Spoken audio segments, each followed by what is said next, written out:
telling you all of this? Oh, yeah. The whole plot? Yes, because I think a lot of people don't know Pirat, am I right? Yeah. Yes, right. Okay, so the pirate kills the Duke, and she snaps. Of course I'm going to choose an opera with the best mad scene possible. She snaps, and in the end is her mad scene, and in the off stage, they're obviously going to hang the pirate too. He's going to die too. And the son, the little boy, who is this fantastic little actor, he's 12 years old, he looks 7, he's just, the look on his face is enough. And she sings the mad scene to him, and she says, will you please intercede on my behalf with your father and ask him to forgive me? And in the original play, she also kills her child in the mad scene. So Bellini opted for a more socially acceptable and more, in a way, more sympathetic ending. And then she has a huge cabaletta and she expires. Well, we don't really know what that means, and we'll leave it to you to decide. But it's beautiful. The final scene is just magnificent, in my humble opinion. I really love it. It makes me cry, and it gets me involved every time. And so I chose something that I adore, basically.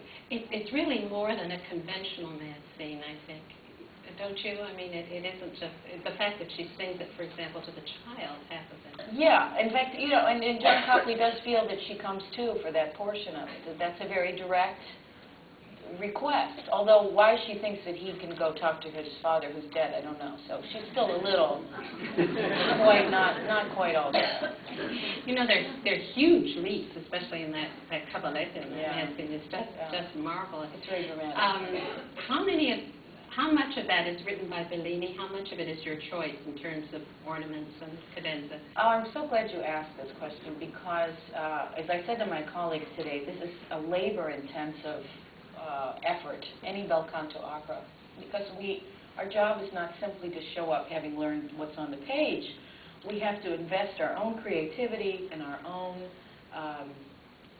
imagination in the repeat of every major melody, whether it's in an ensemble, a duet, or particularly in the arias. Everything is repeated twice, and in the repeat, we are allowed, and in fact supposed to, change the melody, just as in jazz improvisation, and decorate it and completely rewrite it.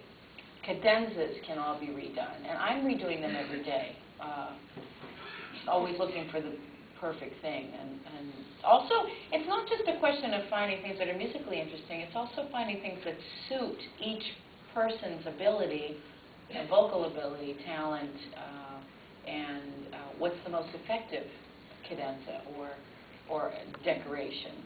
And also for that character, really, at that moment in time. What's the most expressive choice? Yeah.